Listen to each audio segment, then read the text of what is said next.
Hello, everybody, and welcome into the Apples and Ginos Fantasy Hockey Podcast, the podcast you come to when you're finally ready to take fantasy hockey seriously. My name is Blake Creamer, and in this podcast, I'm going to break down the most puzzling players league-wide as determined by the Apples and Ginos Discord server. Let's get to biz.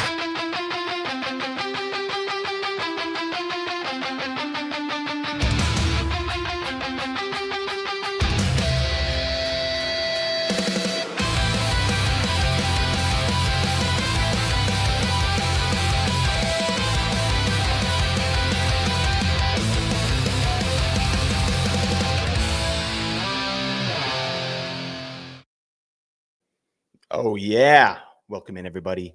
Thank you so much for joining me here live on the Apples and Ginos Fantasy Hockey Podcast. Again, my name is Blake Creamer. Please give me a follow over on X/Twitter at Blake Creamer AG. I'm bringing the tweet heat all the time, and it feels good.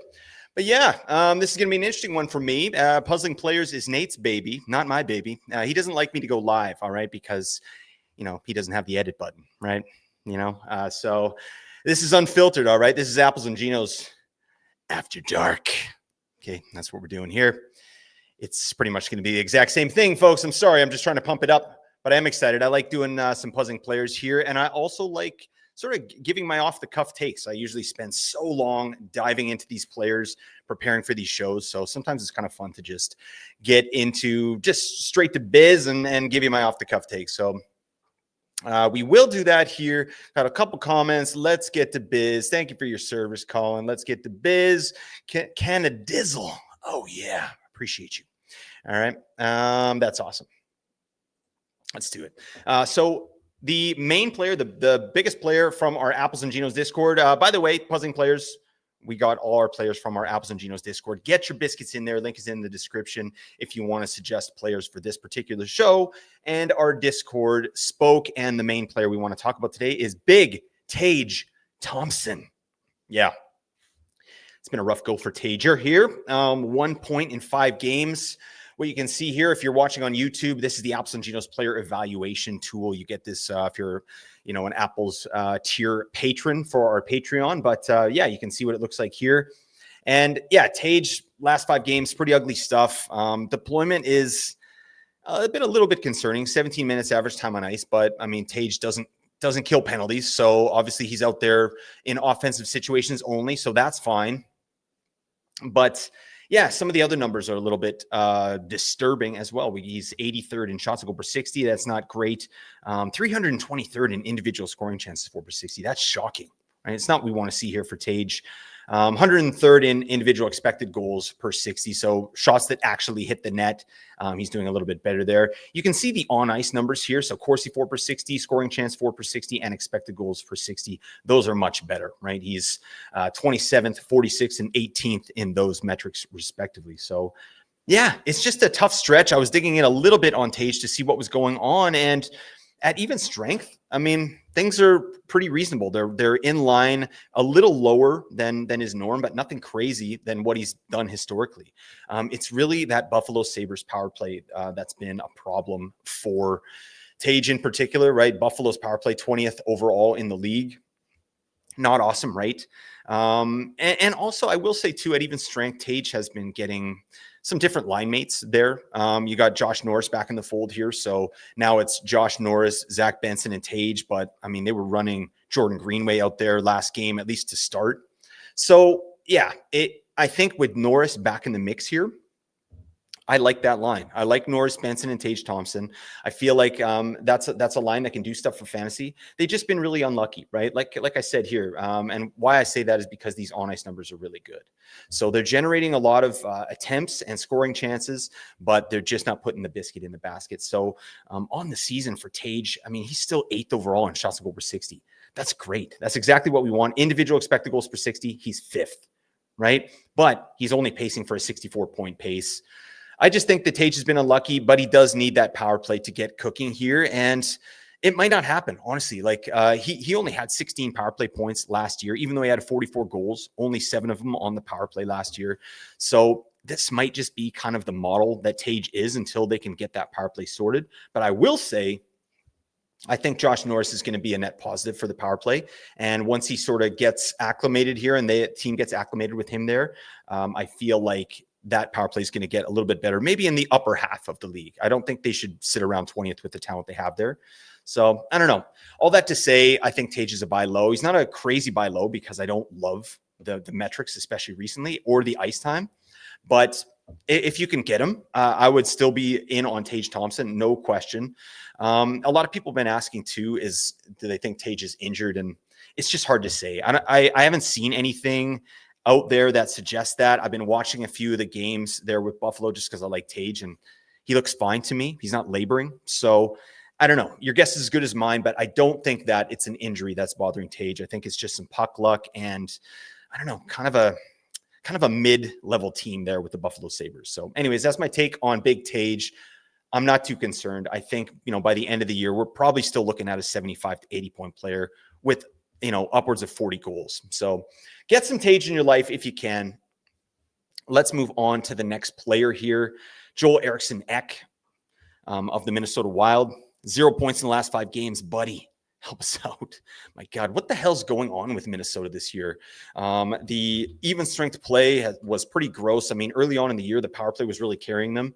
And now the even strength play is actually a little bit better. They're still not putting the biscuit in the basket, but the underlyings are better for Minnesota. And now the power play's kind of fallen off a little bit. They're still 11th overall in conversion rate. So that's fine for Minnesota. But in terms of Eriksson Ek, a couple of the markers that we like about Jeek is his ability to shoot the puck, right? And he's not doing it, right? Especially last 5 games, 147th overall in shots on goal per 60. That ain't going to cut it, right? And then 292nd in individual expected goals per 60. And again, the on-ice numbers, not great. Joel Eriksson Ek has been playing mostly on the second line there with Marcus Johansson and Matt Boldy. So, yeah, these lines have kind of been all over the place as well. So, I don't know. Obviously Jeek's ceiling is going to be captured when he's playing on a line with Kaprizov. And I think that's common sense. When they put Jeek, Kaprizov, and Boldy on a line, that's when we're going to see the best version offensively of Joel Eriksson Ek. Right now, he's still a defensive beast, I think, but 45-point pace on the season, that's not great. 62nd overall in shots on goal per 60. Again, that should be much higher for this player. So we just have to manage expectations, I think, on Jeek. He's always been kind of a 60 to 65 point player max, a guy that we shouldn't really expect more than that. And even with the great deployment that he gets when he is with Kaprizov, and he's still on power play 1, right? But he's not a big part of power play 1. He's one of these low IPP guys on the power play. So he's kind of just getting in position. The guys are moving around the perimeter, and he's maybe tapping it in or, being at the end of passes, kind of net front or in that bumper position.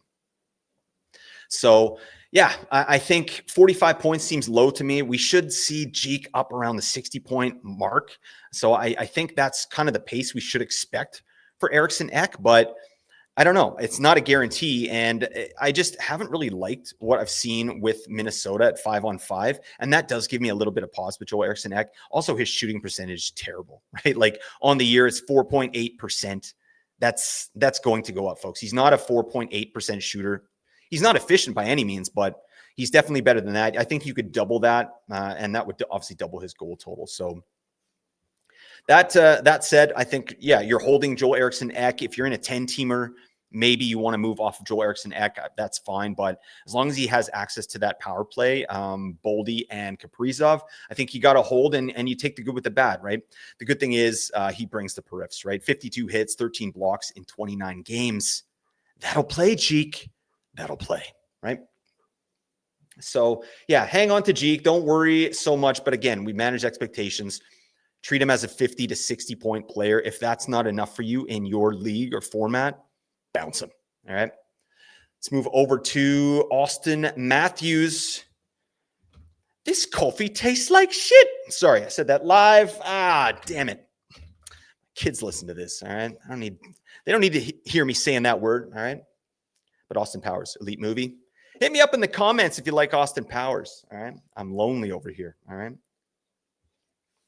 I'm drinking a Diet A&W Rudy, and that feels nice too, all right? Nice and crisp. Anyways, we're talking Austin Matthews, another player that the Apples and Ginos Discord wanted to look at. And This is a tough one, Austin Matthews, because we obviously rank him really high. This was an interesting year because what does he look like with Mitch Marner out of the picture? That was a player that was kind of stapled to his line. They had good chemistry together. They had their biggest years together. And now Matthews, he's pacing for 68 points. I mean, some people drafted this guy as high as 3. I mean, in the 3 to 7 ranges where you were getting Austin Matthews. And if you're getting him at 7, felt like an absolute steal. So I am a little bit concerned about Matthews just in terms of his ability to get to that 100-point level. I'm not sure that happens here this year. And there's some markers here that I'm really not liking. Obviously, as of late, 5 points, 2 goals and 3 assists in the last 5 games. Time on ice, no problem. He's still getting the 20-minute treatment, but he should be a top 10 shots and goal per 60 guy. In the last 5 games, he's 54th. On the season, he's 14th. And I know that seems good, but he should be a top 5 to 10 on the season. So he's not shooting as much. The individual expected goals per 60, 15th. That's still elite, but I just don't see the way that he's not being put in positions the way he would be if Marner was on his line, right? And Marner is an elite facilitator and a great skater to boot, and also does, yeoman's work defensively to kind of free Austin Matthews up a little. So I think with Marner gone, now you have Matthews having to play a little bit more defensively. Obviously, the periffs are amazing. Shots, blocks, hits too for Austin Matthews. He does that really well. So, the floor is completely fine. But he's having to play on the defensive side of the puck a little bit more, I believe. And in this case, I think it's costing him a few goals. And plus, I'm still not sure if he's 100% healthy. This is one of those guys that appears to me to just gut it out. Like, he's just going to go out there. If he can skate, he's going to play. And even if it's his shooting that's affected, he's still going to do that. So all that to say, I'm managing expectations with Austin Matthews. I'm not trying to get off him, right? You got him in your lineup. Like, he still has that nuclear option. He's still a guy that almost scored 70 goals in this league, right? We have to respect that. He can get hot and get the biz doing that. But right now, 68-point pace, that's not what we like. I think, if I had to guess, maybe like an 85 to 90-point pace for Austin Matthews rest of season.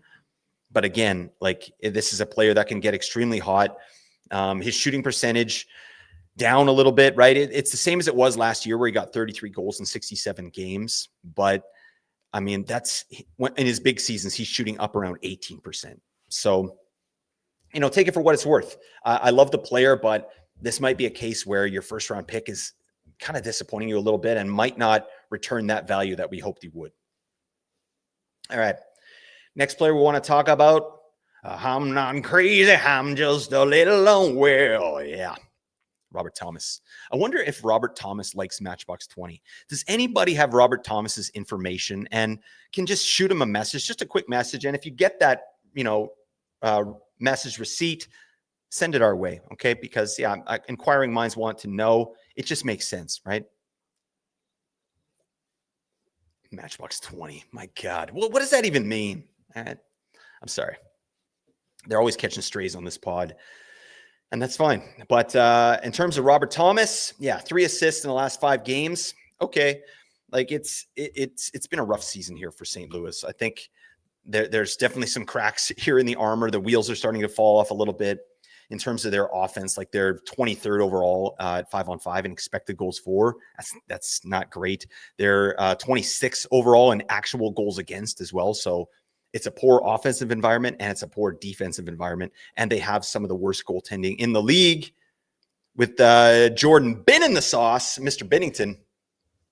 He's got that punchable face, folks. And it's been really rough stuff there in St. Louis. And Rob Thomas being injured for a little bit of that certainly didn't help. But digging in on his individual metrics, like, what we know about Robert Thomas is that he's not a goal scorer, right? He's not a guy that's going to generate a ton of shots or chances for himself, but he is an elite facilitator. And when I dug in on Rob Thomas in the offseason, this is a guy that shows out in things like shot assists, chance assists, high danger assists. He looks great out there. Like, he really moves that puck well. And, players that have access to Rob Thomas should be eating, right? And it just hasn't been that way. I mean, again, a lot of line juggling with the St. Louis Blues, some injuries and things like that. Right now, he's playing with Pavel Buchnevich and Jake Neighbors. Hey, neighbor. And I think Jake Neighbors got a couple goals the other night, didn't he? Playing with Rob Thomas, so that's pretty good. Shout out to Jake Neighbors. But yeah, it's going to be Rob Thomas is one of these guys that I've seen for years now. Like he paces for 80 to 90 points, and he's still on your waiver wire, right? Because he doesn't do anything else, right? He barely shoots. He doesn't hit. He doesn't block, right? He's got 4 hits in 26 games. My guy, he's actively dodging hits. Like he's like a bullfighter out there. I don't know what's happening, but So, and right now he's kind of doing that, right? So when he's not giving you production, he's giving you donuts, and 3 assists in 5 games. That's not great. He's got 18 points in 26 games on the year. That's a 57-point pace. Really ugly stuff, right? After a 95-point pace in 2024-25. So what do the metrics say? Let's take a look here. I mean, as I mentioned, last 5 games, no shots. He's not generating any chances for himself. He's 329th overall in shots on goal per 60. Shocking, right? Like, again, actively trying to avoid shots. 305th in individual expected goals for. That's not what you want to see. I'd love to see the on-ice numbers looking a little bit better here for Rob Thomas, but they aren't. Right, he's 184th in Corsi 4 per 60, 233rd. His line generating scoring chances 4 per 60. That's not going to cut it, right? And I think we've seen that with the Blues here. It's been a rough go. So what do you do with Rob Thomas? Like, 57-point pace Rob Thomas, I just feel like is kind of a replaceable player, right? Certainly in a 10-teamer, I think Rob Thomas is. I'm not saying you need to drop Rob Thomas. Like, again, this is a power play 1, line 1 guy. They should be coveted, right? This is a guy that does have value, but if it's not working for you, like it's a 57-point pace, and the Blues are not getting any better, to be honest. Like it's, like I said, really poor offensive environment. They're getting caved in defensively as well. Let's take a look at their power play. Actually, power play 17th overall in conversion, so they're not really getting it done there either. So it's not an exciting player. I had him on a couple rosters here, a couple of my teams, and I didn't hesitate to get rid of him. Like I dropped him for Carter Verhaeghe in a spot, which I really liked because Carter Verhaeghe's sort of on the way up, and Rob Thomas is center only as well. So all that to say, I don't think you absolutely need to hold on to Robert Thomas. Certainly not in a 10-teamer. In a 12-teamer, he's a bubble player, right? Like if you can get a guy in for more games, like let's say, this week, for instance, you've got a guy like JJ Peterka out there, or even Nick Schmaltz. I'd probably go with one of them over Rob Thomas this week because of that amazing schedule. So those are kind of the things I'm looking at doing there. I mean, I just want to make sure St. Louis doesn't have some amazing schedule here either, for God's sake. Anyways, they play 3 games with 1 off night. That's fine. So but that's the type of player I would almost rather have than Rob Thomas, a person that does generate a bit more. And if they're not a player that generates their own offense, they need to have periffs, right? And Rob Thomas doesn't do either. So that's just one of the big knocks on him. And I know he had that injury, and this is a guy that can get hot. And I think that he probably will finish the season with like a 70 to 80-point pace. But it's just, it's not exciting stuff. If he's on the waiver wire, he's one of these guys that gets overlooked, right? Take that for what you will. Let's move on. Let's talk about Kirill Kaprizov. This is, again, another first rounder that is maybe not giving you exactly what you drafted him for. Like he's got 32 points in 29 games, 90-point pace. No, right? We drafted Cap for like 110-point season, and he's not doing it. He's hurting our feelings. All right. And I don't like that, Cap. That's unkind. But metrics on the year don't really tell the story of how good Kaprizov is, right? If you look at shots on goal per 60, 58th overall, individual expected goals per 60, he's 35th overall. IPP 71, that's fine. Shooting percentage up at 18%, on-ice shooting percentage 13%. I think it's just a case of kind of what I talked about with Jeek there. Minnesota at even strength, not getting the job done, right? They've been extremely unlucky. I did mention they were, second. I think I mentioned they're second worst in goals scored at 5-on-5, but they're actually 11th best in expected goals for. So their finishing is terrible, right? Like some of the worst in the league at 5-on-5. So that indicates to me a lot of bad luck, especially when you've got talented players like Kaprizov, Jeek, and Boldy kind of getting the biz out there. And the Zucchini Man, right? These guys usually, get that done. So, I mean, that's kind of what's going on with Cap right now. But, I mean, the minutes are huge. He's getting almost 23 minutes a night. 3 goals, 1 assist in the last 5 games. Metrics, they're okay, right? 133rd in shots goal per 60 in the last 5, 74th in individual expected goals per 60 over the last 5. So you just got to wait it out, right? I still believe that this is a 100-point player. As soon as this season, I think he'll probably get to 100 points. Because I think this is going to, regress positively a little bit, just the expected goals and the actual goals sort of leveling off, and we'll meet somewhere in the middle. So I'm not too concerned. Again, the power play there in Minnesota, 11th best. So Cap's going to get the biz on that. I'm not too worried. So just stick it out. I mean, if there's managers in your league that are getting a little bit pissy with Cap's production, kick some offers over, right? I've had some really good conversations. I haven't been able to get anything done.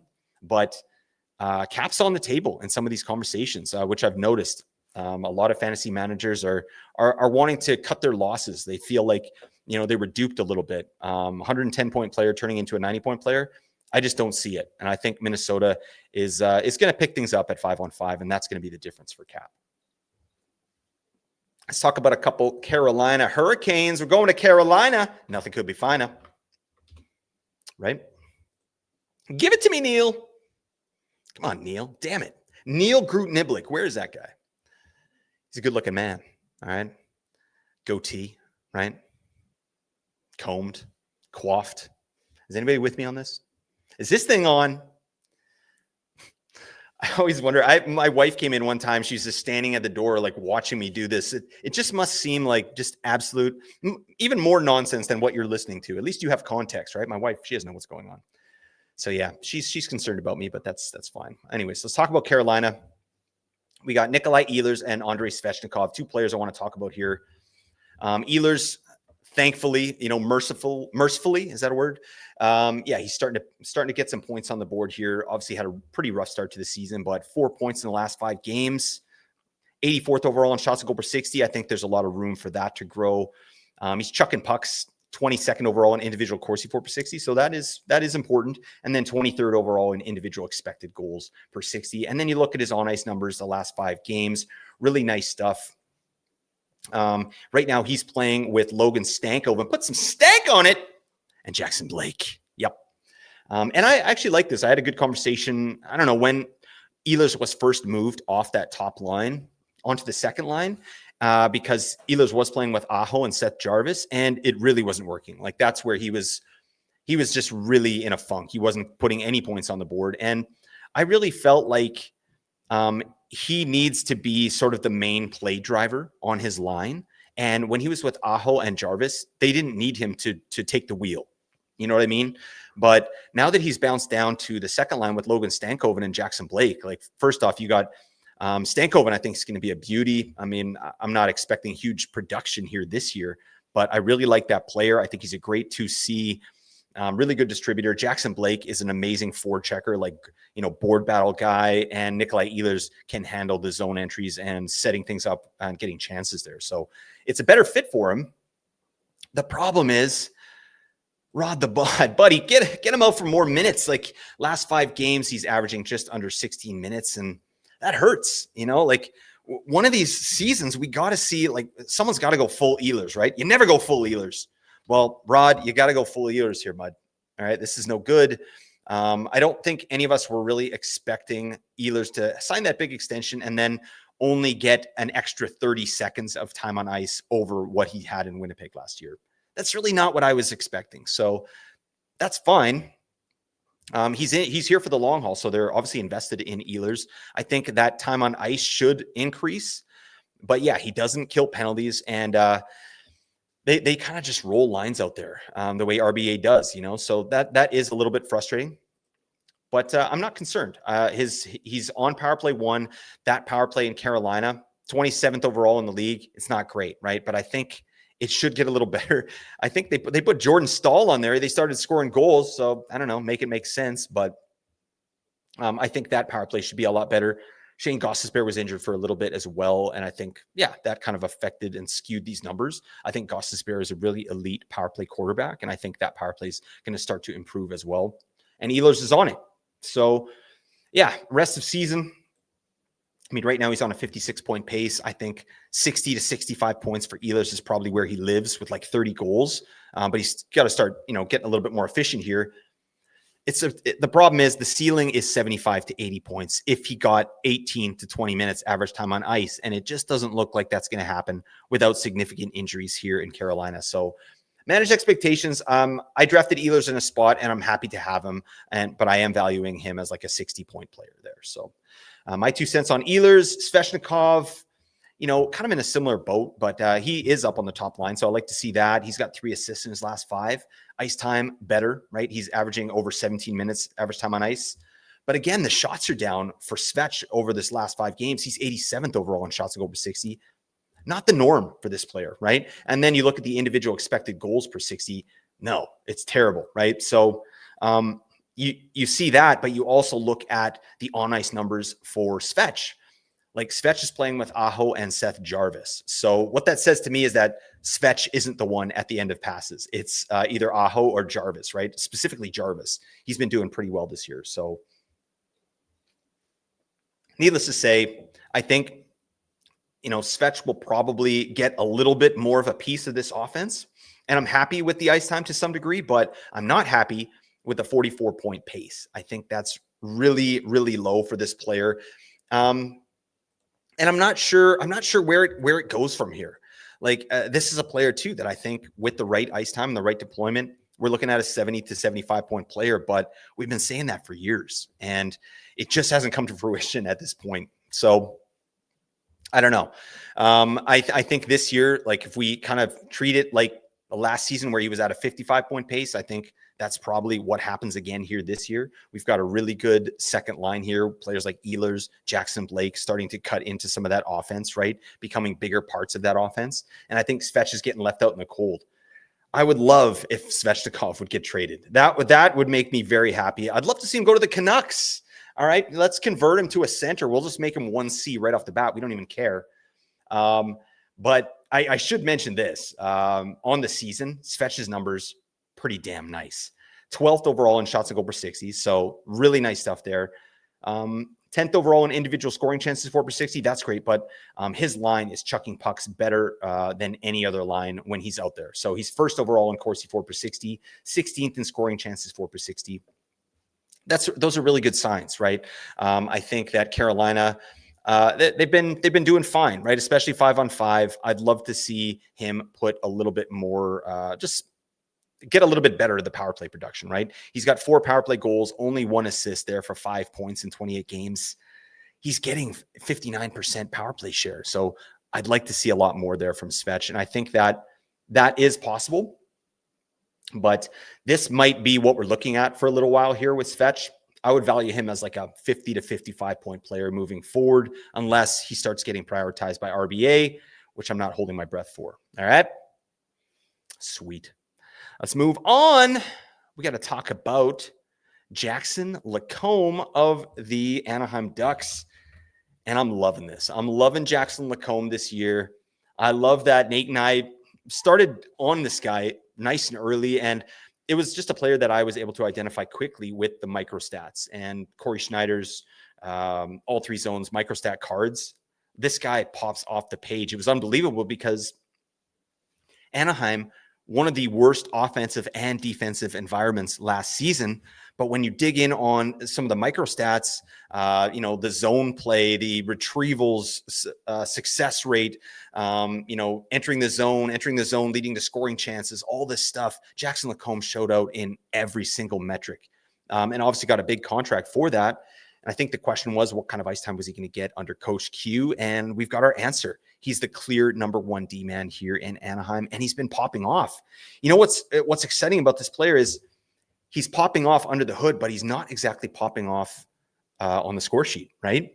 I mean, Lacombe, right? What does he have? He's 16 points in 29 games. That's a 45-point pace. That's less than he had last year, right?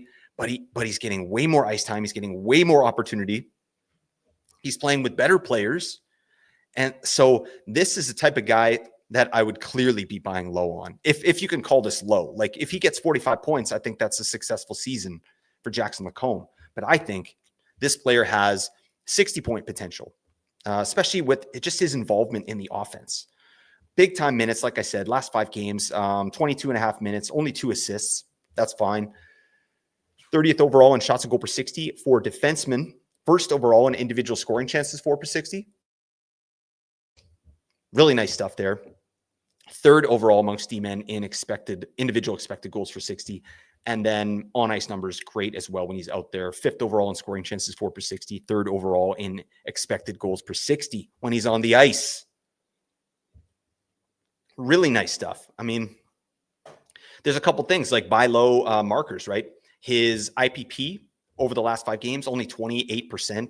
It should be closer to like 45, right? That's where this guy should live. So he's got some headroom there. On ice shooting percentage is below 10.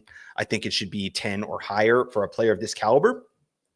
And, that's just in the last 5 games. I think on the season, his IPP is 33%. So again, lots of room to grow there. On ice shooting percentage, much better in that regard. So I think Jackson Lacombe, rest of season, I'm treating him like a 55 to 60 point D man. I think the points are going to start coming here.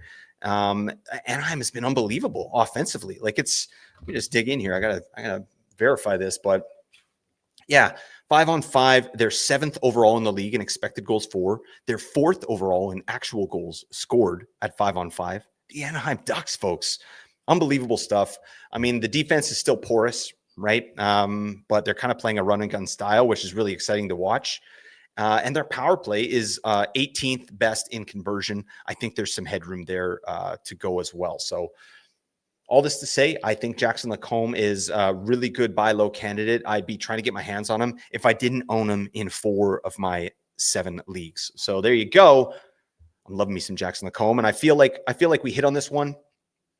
This might not be the season where he gets 60 points, but I truly believe that Jackson Lacombe will be a 60 to 65 point D-man in the near future, maybe even next year. So it's my 2 cents there on Jackson Lacombe. Let's talk about Victor Hedman. Not too much to say about Hedman. Obviously, he's just back off injury here, and that was a significant injury he was dealing with. We all know Darren Radish sort of picked up the pace with Hedman out of the lineup. So, and took power play 1 and kept power play 1. I haven't looked into the game here today, but the lines pre-game had Darren Radish lining up on power play 1 and Hedman on power play 2. So I don't know. You can read into that a bunch of different ways. I feel like Hedman is coming back off a pretty significant injury. So I don't think they're rushing him out there to play huge minutes. In his first game back, he played 16:43. So even if he didn't get power play 1 or isn't going to get power play 1 moving forward, there's no way that John Cooper is going to play Victor Hedman 16 minutes and 43 seconds on a nightly basis, right? So that's really it to me. I feel like Darren Radish is sort of on borrowed time on power play 1. I still think that Radish will be a reasonable streamer with Tampa, but we cannot expect him to hold power play 1 when you got Victor Hedman here in the wings. I don't think this is a Mikhail Sergachev Hedman situation. I think we've got a guy in Darren Radish that is, performing even better than average. He's performing really well on that power play. We've got a post-injury Victor Hedman. Let's ease him back into the lineup. Let's let Radish continue to carry that power play load, get those minutes. And when Hedman's ready, they switch it, right? Because it'd be silly to sit here and say that Darren Radish is a better option on power play 1 than Victor Hedman. It doesn't make any sense. So I really, truly believe Hedman will be back on power play 1. But if for some reason he doesn't get power play 1, like remember it was 2022-23 where Victor Hedman kind of split the power play with Mikhail Sergachev, and he had 49 points in 76 games. To me, that's what we should probably expect as a pace for Victor Hedman, and maybe even less, right? He's 3 years older, right? if they're really going to give him power play 2, I think they might try and sort of keep him as fresh as possible for the playoffs and let Darren Radish really run with it. So, yeah, that's my 2 cents there. I really do feel like, Hedman owners, I don't think you need to worry, but you need to be patient, right? It could be 5, maybe even 10 games where they're kind of doing this, letting Hedman get his legs back. But interesting season. Hedman doesn't even have a goal yet. 12 assists in 16 games. That's crazy, right? This is a defenseman who is usually pretty efficient, right? A guy that shoots, over 7% multiple seasons here. He's scored double-digit goals multiple times. So I really do think he'll get back there. And I think it's just a luxury that they have Darren Radish, who's able to hold the fort and actually do something with it while Hedman gets back to full health. Okay. All right, let's move on. Got to pick up the pace here. Oh, my God. Chatty Cathy over here. All right, Pavel Dorofeyev. That's another one we want to talk about here. 2 assists in 5 games. Last 5 games, that's fine. He's on a 53-point pace on the year. Yeah, I've had some questions about Dorofeyev, and I think that expectations are a killer for this player. Right now, he's pacing for basically the same exact season that he had last year, right? Big goal totals, 50 to 55 points, and not a lot of periffs. And that's really it, right? Like this guy is a great power play performer. He's got good even strength deployment, but something's missing there, like in terms of play generation, right? Facilitation. He's not that guy, right? He's get into position and use the weapons that he has, which is an amazing one-timer. So I just feel like this is kind of what we signed on for. I think the expectation was that he would be this 40-goal, 75-point guy. And we were in on it too. And I think he has that in his bag, but he's still a young guy. He's only 25. I think if he got, 35 goals and 17 assists like he did last year, that would be a successful season for Pavel Dorofeyev here. With the Vegas Golden Knights, they've got so many options out there, right? Maybe the addition of Mitch Marner kind of slows the role of a guy like Pavel Dorofeyev a little bit, because it just throws another offensive player, a guy that has his own gravity, onto the team and who needs puck touches. So, yeah, all that to say, I'm not concerned about Pavel Dorofeyev as long as he's got power play 1. I think that's a player you need to have on your team. Vegas has the 4th best power play percentage in the league, and Dorofeyev's on it. And he's got a cannon of a shot. And Mark Stone is back, who I think makes that power play a lot better. So, yeah. Sorry, clear my throat here. I think the goals are going to come back here. Right now, he's on a 32-goal pace. I could see that going up to 40. I could see him getting 40 and 20, something like that this year. That'd be pretty damn nice. But the metrics, yeah. In terms of his metrics on the year, you want to see a little bit more, right? Pavel Dorofeyev is a big shooter. He's only popping for 45th overall in shots goal per 60. I'd like to see that number bump up a little bit. He's 44th overall in individual expected goals per 60 as well. Fine numbers. I think, what you see is what you get right now, Pavel Dorofeyev, and manage those expectations and then allow him to exceed them, right?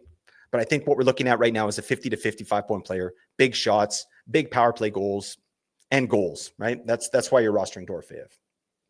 Let's move on. Another player we want to talk about here, Kevin Fiala of the Los Angeles Kings. A favorite of mine for sure. And I felt like this is weird because I have Fiala in a bunch of spots, and I felt like he was doing really good. And then I look at his numbers. He's only pacing for 56 points. Buddy, yeah, he's pissing me off. Like he's been scoring like timely goals for me. And I don't know if you guys get this kind of player on your team, like a guy that scores, has a big Sunday or something like that and wins you a matchup. And then you just love the guy and kind of forget about all the, crappy things that he's not doing out there. And that's Kevin Fiala to me. I feel like I've noticed him in a positive way more tthan I've noticed him in a negative way. But yeah, when you look at his numbers, 56-point pace for a player of this offensive caliber, that's no good, right? His shooting percentage is down. He's shooting 11.5% on the year. That stinks. We know the Kings power play has been terrible, right? And I think that is a big factor for what's happening here with Fiala. This guy had 25 power play points last year, 30 the year previous to that, and that really boosts his numbers. This year, he only has 8 points in 28 games on the power play. And yeah, that's really what's sinking him a little bit. And I think there is some hope there, but it's kind of based on what the hell Jim Hiller is going to do with this power play there. Like this 5-forward power play business doesn't work. It didn't work in LA. They're 30th overall in power play percentage. You got a guy like Brandt Clarke out here. What are we doing? I mean, Nate's talked about it. I've talked about it. At the very least, get Drew Doughty out there on the power play, which they have done. And they were able to, get some success with that. So hopefully they get away from this 5-forward power play, get Drew Doughty out there at the very least. Brandt Clarke, I think, would make this power play really hum. So that's something to keep an eye out. Obviously, we're big Brandt Clarke fans here. The Brandt Clarke 5. I don't know, anybody listen to jazz music? Anybody? It's pretty good. Fun fact, I went to a jazz college out here on the West Coast. I took jazz studies for a semester. I was going to be a jazz musician. And I realized there's no money and I'm really lazy and I didn't want to work that hard. So I still love jazz music though. So I don't know, maybe you get me on the right net. I'll give you a skiddly beep bop dee bop bee. It's terrible. And this is what happens when I'm live, right? Nate can't do anything. And you can't edit this out. Right? You can't triple stamp a double stamp. We know this. Sorry, I'm getting on my nonsense again. Kevin Fiala. Let's get back on the horse here. I'm not concerned. I feel like that power play has a lot of headroom. They've got good offensive players there. And Fiala's doing just enough, right? Like it's frustrating for sure. 3 points in the last 5. Okay. Metrics are good though. 38th overall in shots on goal per 60, 68th overall in individual expected goals per 60. He's playing on a line last I saw with, it's Quentin Byfield, who's having kind of a down season as well. And they had Joel Armia up there. I mean, okay, that's fine. I like the deployment and I trust the player's talent. I feel like some of this is just going to be power play stuff. And I really do believe that LA's power play is going to get a lot better with the addition of Drew Doughty on the back end. So book it there. Let me just make sure, I'm just looking at Kevin Fiala's season long numbers here as well. IPP is right where it needs to be. I think that could even be a little bit higher. He's 70% on the season. It's a guy that drives play at a higher level than that, right? So I think there's a little bit of room there. On ice shooting percentage, really low, 8.9%. That's stinky, right? That should be up around 12% for a player of this caliber. So his team's letting him down, and the power play is letting him down. That's kind of what's going on with him. I expect that power play at the very least to get going again. And if Quentin Byfield can really get going here for once, now we can really see like the 70 to 80 point Fiala. Next player to talk about, Gabe Landeskog of the Colorado Avalanche. And I know Nate's talked about this player a lot, so I'm not going to spend a ton of time on Gabe Landeskog, but I think you got to have him, right? You got to have him on your roster right now while he's line 2. He's playing with Brock Nelson and Ross Colton. Nice place to be. Nelson's been playing really well. Landeskog's minutes too. That's what I love to see. Last 5 games, 16 and a half minutes. That's great. But that power play one is really the key for Landeskog here. One thing I did want to say, and I had to double check this, Colorado Avalanche, they're 25th ranked in a power play. That was a surprise to me because sometimes there are just stats that I miss. I'm looking through things all over the place, and sometimes there's a stat that I miss. And Colorado having the 25th, best power play, that's not something I expected, seeing as how they're just steamrolling teams this year. And they're not even, their expected goals on the power play are pretty low as well. So that's a bit of a surprise, especially when you got the caliber of guys that are out there. So, power play one in Colorado, it's not like the end all be all, right? As it has been in previous seasons. I'm not saying it won't get there again. I'm sure it probably will, right? But just a fun fact, they're 25th ranked in the NHL in power play conversion. So take that for what it's worth. But as long as Gabe Landeskog is on line 2, power play 1, he's a must roster player for me. I think, the bangs are going to come back as well. Lots to like about Gabe Landeskog. Let's move on. Talk about Troy Terry of the Anaheim Ducks. This is pretty good stuff. Troy Terry is pacing for 85 points. I don't remember what Nate's projection was for Troy Terry, but we both thought it was a little high. Nate was like, I don't know, I might have to go back in and change that. I don't think he did, so I'm glad. But I think he had him for like 73 points or something like that. And this has been a really, really nice season for Troy Terry. The Anaheim Ducks in general, like I talked about already, they're a wagon offensively, and they've got some room to grow on the power play. Troy Terry's minutes are what we'd love to see. I mean, just over 19 minutes, last 5 games, 3 assists in the last 5 games.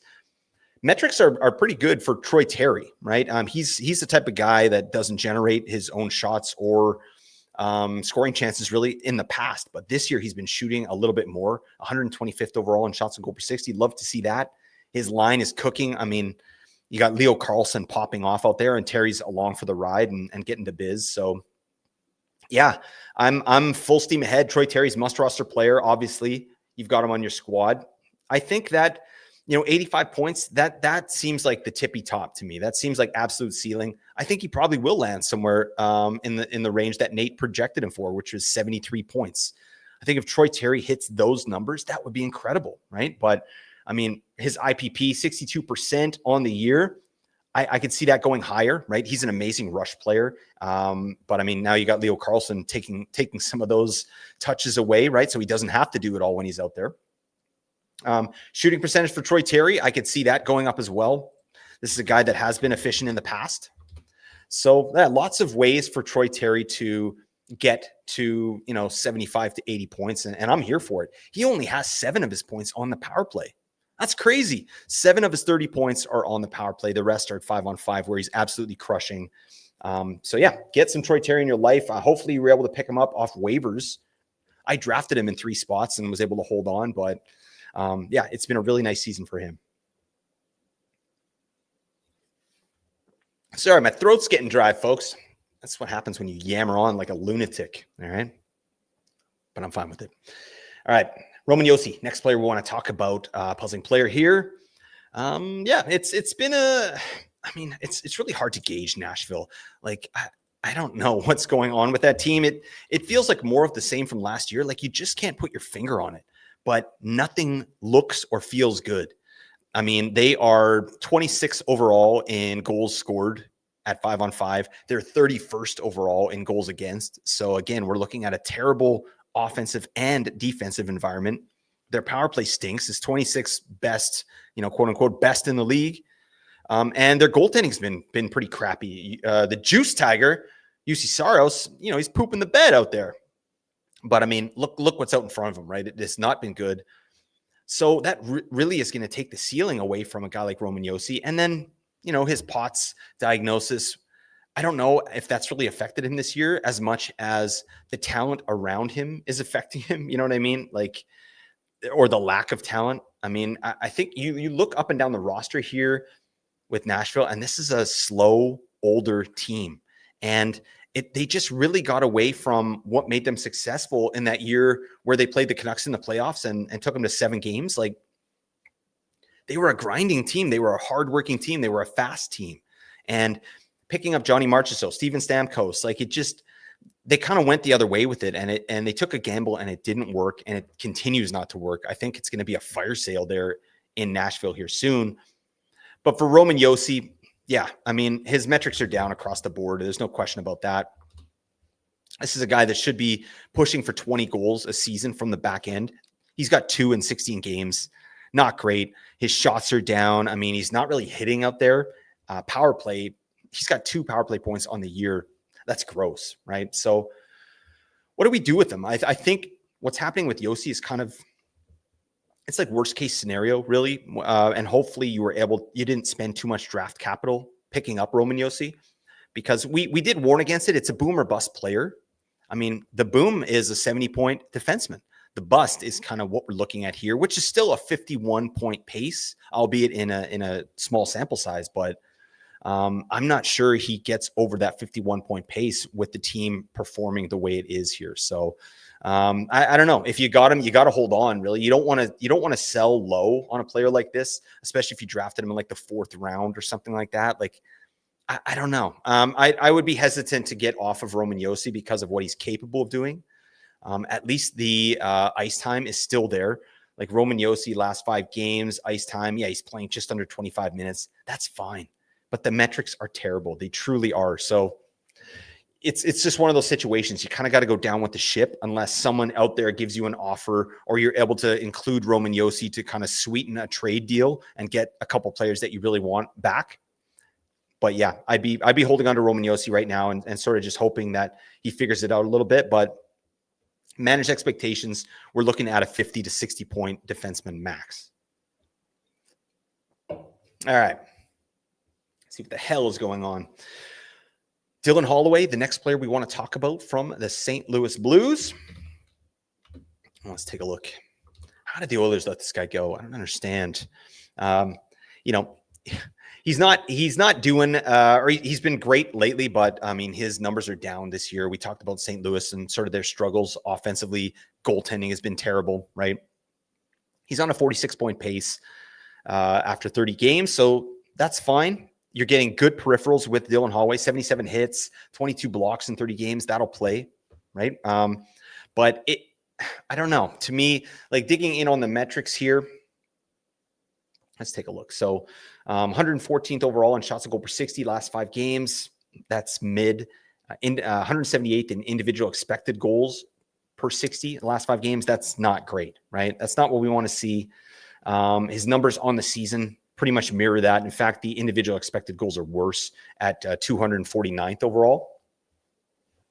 So all that to say, like, we shouldn't be valuing this guy as like a first line talent by any means, right?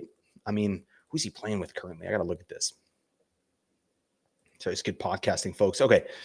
Yeah. So he's playing with Braden Shen, who's actually been really good as of late, and Matthew Joseph as of last game. It's a third line, right? Like, and he's not getting power play 1. So he's doing this based off of efficiency, right? And kind of just being at the right place at the right time. Like if you look at his shooting percentage, 16% over the last 5 games. That accounts for 2 goals, but he's not shooting enough for it to make sense for me. So I think he's a banger league option. He should be rostered in a banger league, but he's streamer level at best to me in a points league, even with banger weighting. My 2 cents. Let's move on. Jesper Bratt. Let's talk about him. Man, the Devils have been really, really rough to watch as of late. Without Jack Hughes, it's like they're like the Canucks. They're like the Canucks without Jack Hughes. And that's hard to see because they have a lot of really good offensive players. So they aren't able to figure it out here. 5-on-5 under the hood. They have 21st overall in expected goals for, but they're 30th in the league in actual goals scored at 5-on-5. The Devils. We're the Devils. That's crazy to me, right? This is a team that has, I mean, when Jack Hughes is healthy, the two of the best rushing forwards in the entire NHL in Jesper Bratt and Jack Hughes, right? And with Jack Hughes injured, Bratt it's been cheeks for sure. Like it's been a rough go. He's got 0 points in his last 3 games, still on a 76-point pace on the year, right? But the goal scoring has fallen off a cliff. Only 5 goals on the year, shooting at 7.6%. You know, that's the second lowest of his career, besides the shortened season he played in 2020-21, where he shot 6.9%. Nice. But yeah, I'm definitely concerned with what I see here. 4 assists in the last 5 games. The time on ice is great, right? 20 and a half minutes over the last 5 games.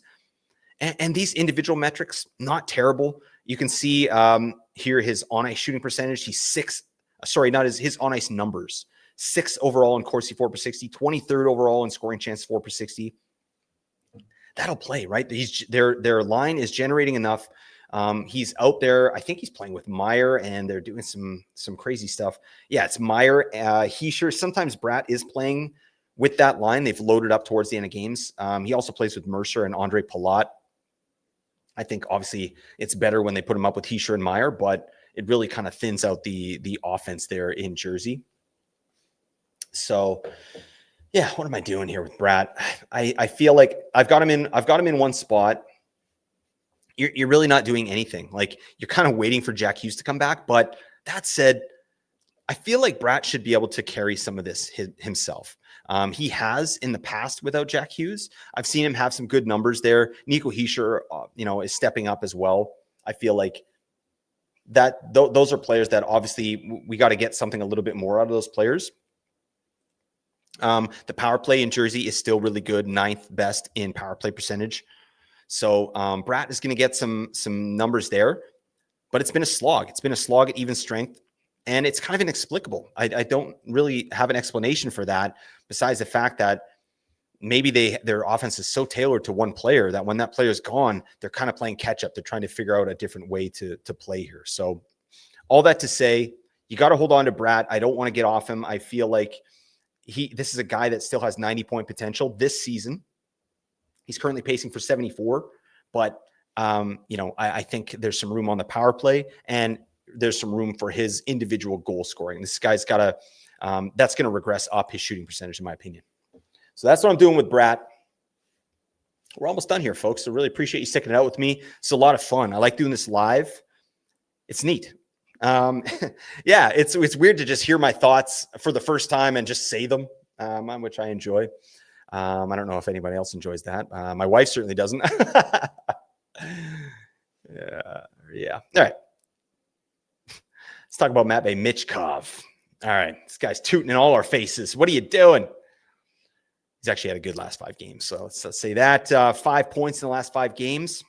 Good metrics too. 32nd overall in shots on goal per 60, 120th overall in individual expected goals per 60. Not as good, but the on-ice numbers excellent. 21st overall in Corsi 4 per 60, 28th overall in scoring chances 4 per 60.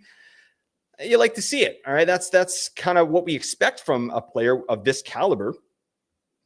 But what the hell, Talks? Get him out there for some good minutes. My God, he's got him playing with Couturier and Owen Tippett, just the Tippett, and that's fine. But really, to me, it's the minutes. I want to see. We need more time of Michkov out there. This is still one of those guys that he's got to play on the right side of the puck a little bit more to kind of endear himself to his head coach, and he's not doing that, and he's not getting the deployment needed. Like we hated this with John Tortorella. Michkov got 16 minutes, 41 seconds average time on ice. Well, under Rick Tocchet, he's averaging 14 minutes, 50 seconds. It got worse. It actually got worse. Not something I expected to happen, but Tocchet even said today they're building a culture here in Philadelphia. I thought that's what John Tortorella was doing. Do we still need to build the culture there, Talk? Can you maybe put your best offensive players out on the ice and let them get to biz?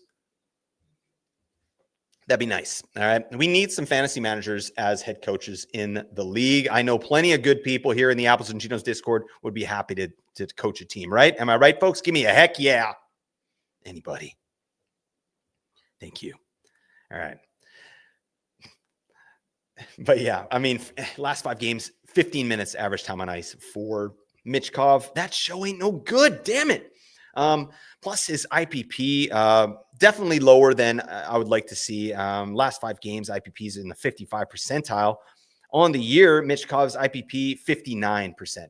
So this is, again, the talent of this player and his play style, which is very similar to Connor Bedard. His IPP should be a lot higher, should be in the mid 70s, right? So he's not carrying the puck in as much. He's not driving offense to the level that I would expect a player of this talent, right? So that is concerning for sure. The ice time is concerning.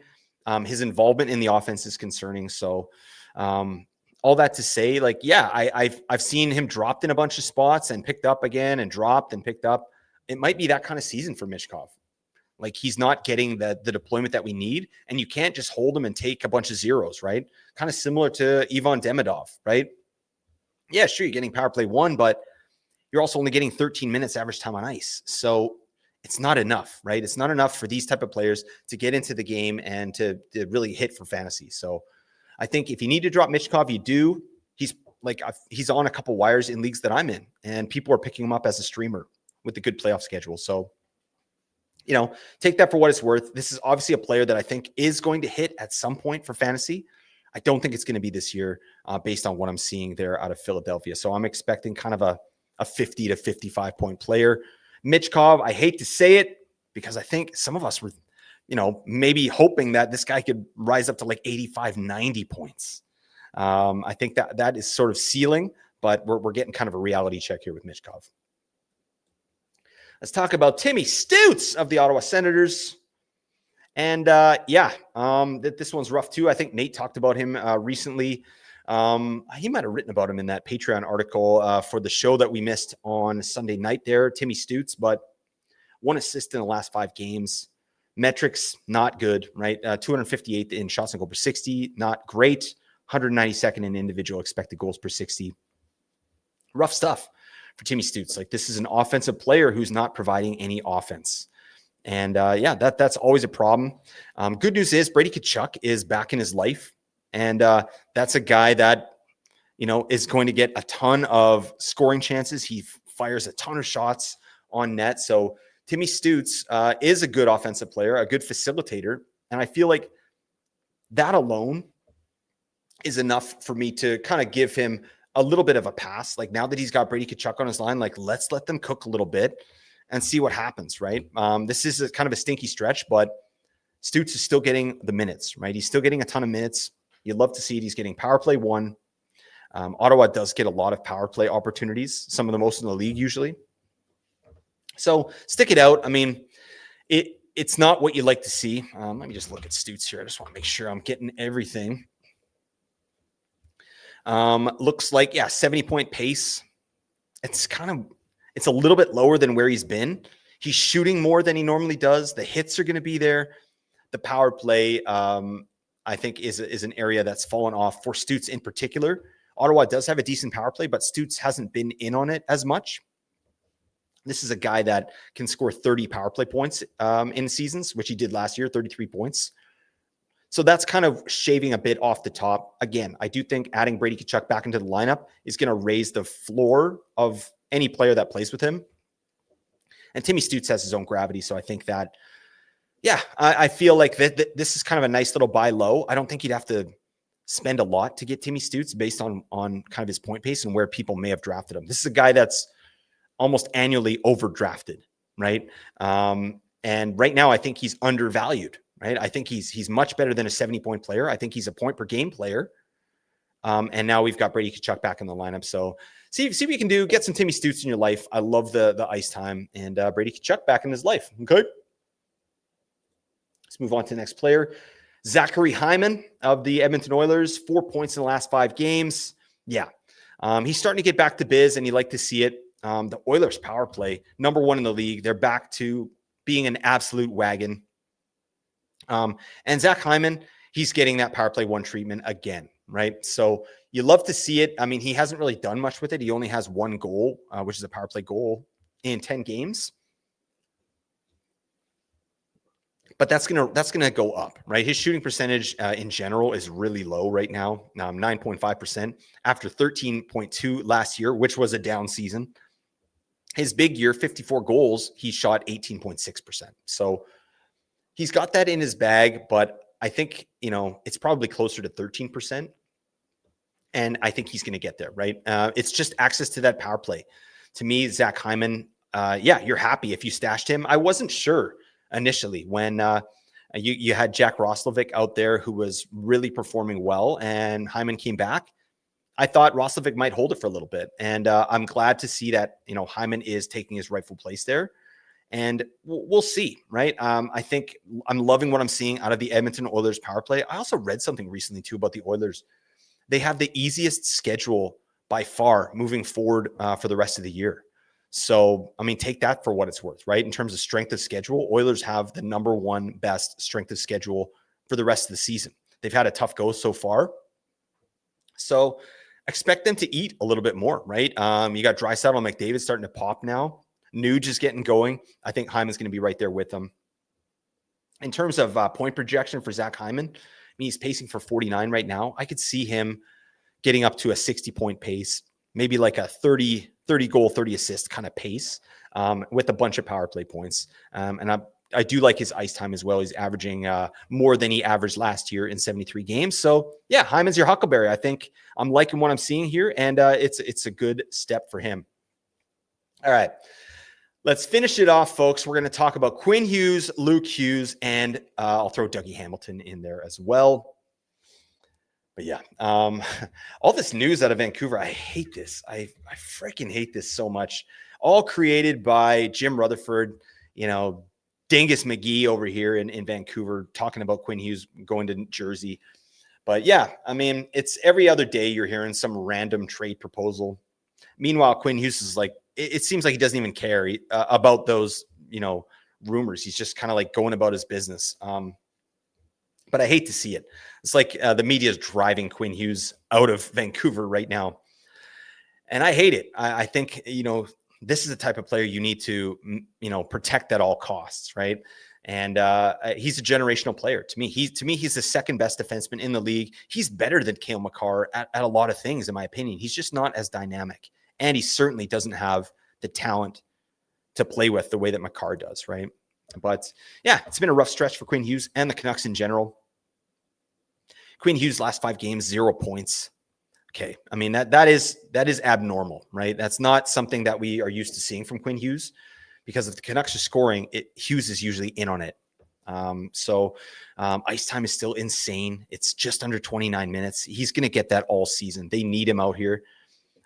Metrics, they're fine. I mean, he's 40th overall amongst D-men in shots goal per 60. That'll come back up, right? He's still shooting a bunch on the year. It's just been a poor stretch for him. But individual expected goals per 60, 22nd. On ice numbers, great. Corsi 4 per 60, 8th, and he's second overall in scoring chances 4 per 60 when he's out there, right? And I'm sure you've all seen these tweets where Quinn Hughes on the ice, and here's the Canucks offensive metrics, and Quinn Hughes off the ice, here's the Canucks goal differential. And it's stark. It's crazy stuff. Like, he's just the biggest part of any team. Like, if the Hart Trophy was awarded to the most important player to his team, it would be Quinn Hughes or Connor Hellebuck every single year, right? Like, those are your players that are making the biggest difference. Quinn Hughes is keeping the Canucks afloat to some degree, even though they're, dead last in the league. It could be worse. It could be a lot worse. We got David Kampf over here as our 1C. That's how bad it is in Vancouver. And Quinn Hughes is still on like a 75 point pace. So all this to say, Quinn Hughes, absolutely a buy low. I'd be putting out offers to try and get him. I don't think he's getting traded this year. I really don't see it happening.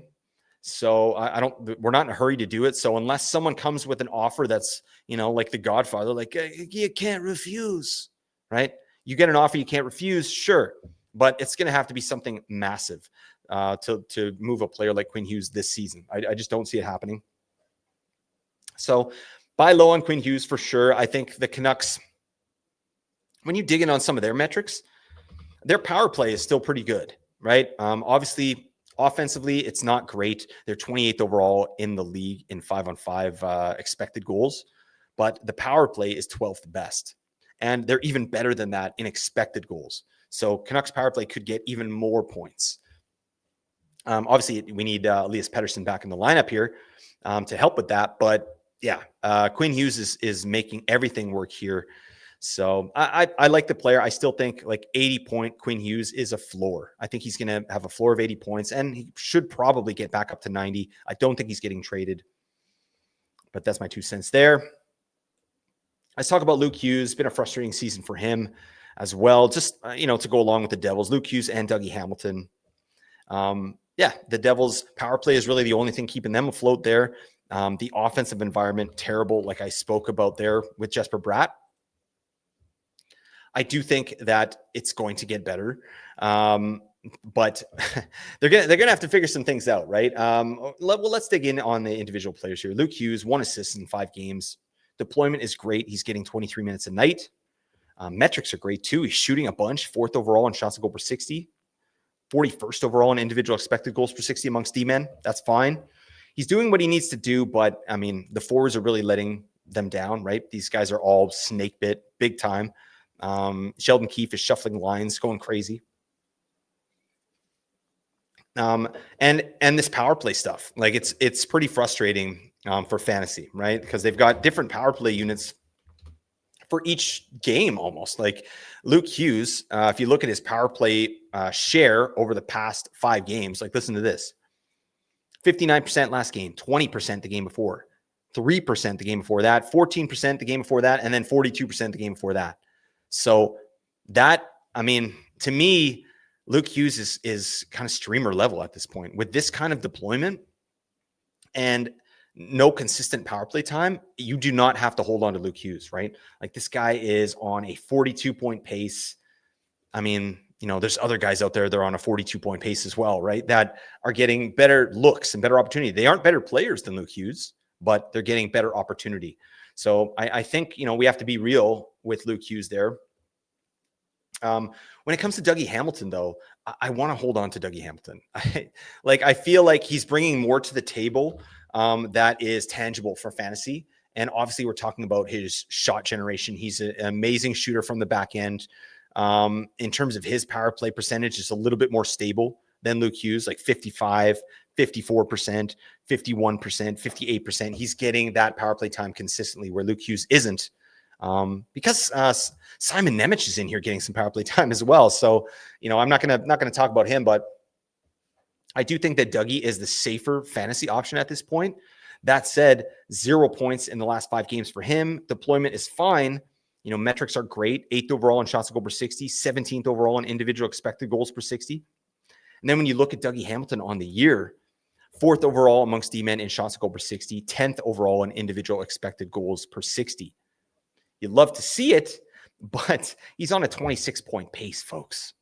It's rough. So these are both kind of reclamation projects to me. I would value Hamilton over Hughes at this point, Luke Hughes, just because of the shots and his access to that power play. But I mean, in a 14-teamer, I want Luke Hughes on my team. There's no question. I think he's a hold in a 14-teamer, but in a 12-teamer, I think he's streamer level. So yeah, that's kind of where I'm at with that. But oh dang, look at this. We have comments and I wasn't getting notified. Oh man, you know what? I'm gonna go through these comments. Let me just do this here. All right. You hang tight with me, folks. Sorry, I didn't even see I had comments here. See, this is what happens. I get live and I don't know what's happening. All right. Nichushkin or Dorofeyev, keep one in a points league. I think I'm going to go Nichushkin there. I feel like he has kind of a better opportunity to get assists, right? We talked about Dorofeyev and what he's doing out there. I think that Nichushkin is a bigger part of the offense, and I do think he has an outside chance of getting back on power play 1. He's a great performer there. All right. Let's move forward. Another comment here. Love the videos, especially crossing the streams. You betcha, sweet Bippy. All right, thank you. Picked up Beckett Seneca last week as a streamer and put up monster numbers. Is it sustainable? Thank you. Let's take a look. Beckett Seneca, 6 points in the last 5 games. I think that Beckett Seneca actually is a player that he's not a great streamer for this upcoming week, but I think he's a great player to have long term on your roster, right? Obviously, his line is really crushing out there. I mean, I dug in on this earlier. Cutter Gauthier, Mason McTavish, Beckett Seneca, they're 3rd best in the entire league just in the entire league in expected goals. So they're really cooking, and that says to me that what he is doing is absolutely sustainable. I mean, he's on a 68-point pace. I could see him getting 60 to 65 points this season. So really nice stuff. I think it's a great ad. I picked him up in 2 spots, and I'm happy I have him. All right, let's keep going. How sustainable are Morgan Geekie and Tom Wilson right now? Expecting regression, but not sure how much. I think Morgan Geekie, this is a player that, we've talked about a lot here, and obviously the shooting percentage is off the hook, right? I mean, he's popping off on the year. Morgan Geekie is shooting 27.5%. We've seen it before. Andrei Kuzmenko did it. Sam Reinhart did it. So it's not unachievable. But what's been a positive thing with Morgan Geekie is he's still been able to score with David Pastrnak out of the lineup. So that said, I do think you could potentially sell high. Like he's on an 87-point pace. I don't see that sticking. I don't see a 60-goal pace sticking for Morgan Geekie. I see him more as maybe a 40 to 45 goal scorer, 30 assists. So like a 75-point player. But if you can value him as one of the top goal scorers in the entire league, you can definitely maybe pull down kind of a late first rounder, early second rounder for Morgan Geekie. And I think that'd be a total steal for you. Let's take a look at Tom Wilson. I was wondering why I wasn't getting any comments. It wasn't giving me the little red notification. What the hell's going on? Anyways, Tom Wilson, I think he's had a great season as well. I've got him in a bunch of spots as well. Last 5 games, 6 points in 5. Deployment is amazing. He's on the power play. And right here is where it's really getting me excited. 13th overall in individual expected goals per 60. So, and then on the year, he's 46 overall in individual expected goals per 60. 87 points might be a bit spicy. I think 75 to 80 points for Tom Wilson is where he lives, and I feel good about that. Plus, you get all the hits as well and the PIMs if you're in that kind of league. Next comment, how sustainable is Patrick Kane's production? I think it's very sustainable. Patrick Kane, to me, is a guy that's criminally under-rostered. Detroit's power play is a wagon, and he's on it. Plus, one thing Patrick Kane's doing now pretty well is he's shooting, right? Last 5 games, 60th overall in shots goal per 60. Love to see that. 78-point pace. Yeah. He on the season, he's 28th overall in individual expected goals. So, yeah, with those kind of numbers, yeah, this type of production is sustainable. I think it's probably closer to 70 to 75 point pace for Patrick Kane, but absolutely, I'm here for it. Lafreniere or Huberdeau pickup in a deep league. I'd go with Lafreniere there for the playoff schedule and just the talent of the player and the talent around him. Next one, McKinnon trade for McDavid and Peterka. I'd ask you why. Why do you want to get off McKinnon, right? It's certainly a haul. Like, you're getting McDavid and Peterka. Like, I think you could technically say, like, oh yeah, you're getting good value for McKinnon, but you're also going to have to drop a player. So it's not just McKinnon, it's McKinnon and a player that you're dropping. What's the purpose, right? I mean, I think Colorado has a better playoff schedule than the Edmonton Oilers do. So I'd much rather have some McKinnon in there. Plus, their even strength environment is tops in the entire league, right? And their power play is not. So I think there's some headroom for the Colorado power play. So I think I'd be hesitant to move McKinnon unless I knew the reason why. Let's see. Dylan Strome. Someone wants to hear about Dylan Strome. Let's take a look at this. Sorry, this might go long, folks, but that's fine. All right. We're doing it live, damn it. Dylan Strome. Yeah. He's a great facilitator, no question. There's some good stuff under the hood here. You know, last 5 games, 2 points in 5. So that's fine. Again, he's the facilitator. He's not the guy that's going to be shooting the puck. He's going to be doing, Ovechkin's going to be that guy. But last 5 games, Dylan Strome's expected goals per 60, on ice expected goals per 60 is 15th best in the league. You love to see that. And then it's 12th best on the season. So yeah, 67-point pace. That makes sense to me. I feel like there's probably a little bit more room for some goal scoring for Dylan Strome. He's a pretty efficient player, only shooting 13% on the year. But yeah, on ice shooting percentage is great. I think, yeah, Ovechkin's still doing the thing against all odds. And I think Dylan Strome is probably like a 65 to 70-point player. All right. Austin Matthews needs his mojo back. You betcha, sweet bippy, buddy. I think he needs Marner back. I don't know. But we'll see. That's a guy that can obviously get hot and just obliterate the opponents there. Let's take a look. Allowed to ask about trade suggestions? Sure, if you're still here. Let's see. Got Kyrou, and he's killing me. Yeah. Especially with the injury. But I do love that player. But I don't know. It's been a frustrating year. I think St. Louis might be a lost cause. I could see Kyrou getting traded this year. Another question. Hey, Blake, do you take Kreider or McCann? Looking for points, goals, shots, and hits. I'm taking Kreider there. I think that I like his deployment better. He's getting power play 1. He's going to get you more hits. He's going to get you more shots. Might even get you more points. I think Kreider takes all those. So, yeah, that's where I'm rolling there. Hey, Blake, would you trade McCarr for McDavid 1-for-1? Goals, assists, power play, points, shots on goal, hits, and blocks. Yeah, I mean, it's good value. I mean, I would take McDavid over McCarr, but you're getting obviously the best value over replacement in the entire league with McCarr.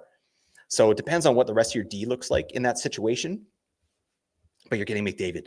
So I'd have to go on the McDavid side on that. I think that's, you got to take it really, and that's good value. Thomas or Strome, deciding who to drop, and these are my lowest performers so far. 10 team points with slight banger weighting. I'd probably drop, let's take a look. I'd probably drop Robert Thomas, to be honest. I talked about him a little earlier, and I just feel like Ovechkin is still doing what he needs to do, and Strome could probably get in on that a little bit more. And he's pacing for higher points, and the ice time's similar. Yeah, I'd drop Thomas. I'd keep Strome. I think Washington has a better schedule moving forward as well. Let's see. What's your opinion? Rest of season, would you rather have Adam Fantilli or Matt Duchene? I'd rather have Adam Fantilli. All right, no question there. Matt Duchene is a great player, great offensive player, but he's kind of in the middle six there in Dallas. Power play 2. If he gets back to power play 1, then it's more of a conversation. But Adam Fantilli is rocking right now. Metrics look good. And you got face-off wins in here. So, yeah, Adam Fantilli is going to get you that, whereas Duchene won't. Let's see. All right. I feel like I ask the same question to Nate every week. 10-team Cats hold 2 defensemen. We got Carlson, Erik Karlsson, Seth Jones, Rasmus Anderson, Morgan Riley, Luke Hughes. Hold 2 defensemen. In a Cats league. Let's see. Oh, no, it's goals, assists, shots, hits, power play points. Okay. So I'm probably holding Seth Jones and, that's a tough one. I like Rasmus Anderson a lot, what he's doing, but he's not hitting. He blocks. So if you don't have blocks in there, it doesn't really make a lot of sense. Let me take a look. Sorry, folks. I'm just getting in on some of this stuff here. I'd probably hold Erik Karlsson. That makes some sense. You get the power play points. So Karlsson, Jones, book it. That's how I'm rolling there. All right. Let's see. Next one. How do you rank Dobson, Bertuzzi, Voronkov, Byfield, and Kakuf point scoring? I'd go, well, I mean, D's tough to come by in a 14-teamer. So Dobson would be up there. The metrics are good with him. I'd probably go Dobson, Byfield, Voronkov, Bertuzzi. That's how I'd roll there. 10-team Cats. Would you rush to drop Askarov for Kochetkov or Vejmelka? It wouldn't be a rush. I would say, I actually just did this. I had Askarov in a points league. I dropped him for Vejmelka for this week because I think Vejmelka's going to get 3 starts. Could get 4 even. But yeah, not for Kochetkov. I don't like the 3 goalie situation there. But I think you could safely drop Askarov for Vejmelka and feel pretty good about that.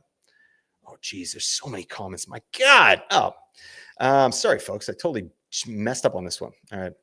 Let's see. Who wins Bratt and Bertuzzi for Will Smith and Velarde? I would say Bratt and Bertuzzi wins that. Let's see. Okay. No, we're not doing that. Okay. Let's see. Should I do Heischer for Hart trade in bangers? Are you talking Carter Hart for Heischer? Yeah.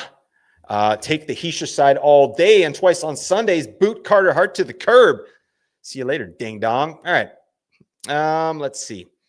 Hey, Blake, remember when I traded JT for Bedard 3 weeks ago? To be honest, I'm feeling okay about it, all things considered. Oh, thank you, Joe Swaggity. All right. Let's see. If you had to pick one, which of Kane or Zuccarello rest of season, I'd take Patrick Kane there. I think the metrics are better, and the power play is comparable, and the 5-on-5 play is much better. So I'm taking Patrick Kane there over the Zucchini Man. Pick one of each for a longer-term hold. Zuccarello versus Kane, Riley or Doughty. I would take Kane. I would take Riley. Let's see. Almost done, folks. Let's see. Perfetti or Benson worth holding for a potential 7th keeper? It's hard to say. I like Benson a lot. I'd like to see him shoot a little bit more and get some goal scoring going. Perfetti on power play 2, I'm not really interested in. So for a potential 7th keeper, I don't know your league or what your team looks like, but I'm interested in Benson moving forward for sure. All right. Let's see. Oh, I'm almost done here. You know what? That's it. I'm going to call it there, folks. Thank you so much for sticking with me here. I really appreciate that. This has been a lot of fun. I'm going to try and get Nate to let me do this again. All right. Because I'm having a good time. All right. I can't stop. Won't stop. All right. Ever. Okay. But that's it. That's all we got for this episode. Hopefully it brought you a little bit of value. Hope you get better at fantasy hockey today. All the advanced stats you heard from came from Natural Stat Trick and 18 Skaters. Many thanks to my brother, Matt Creamer, for supplying the music for the podcast. That's it, folks. Celebrate your day. Bye for now.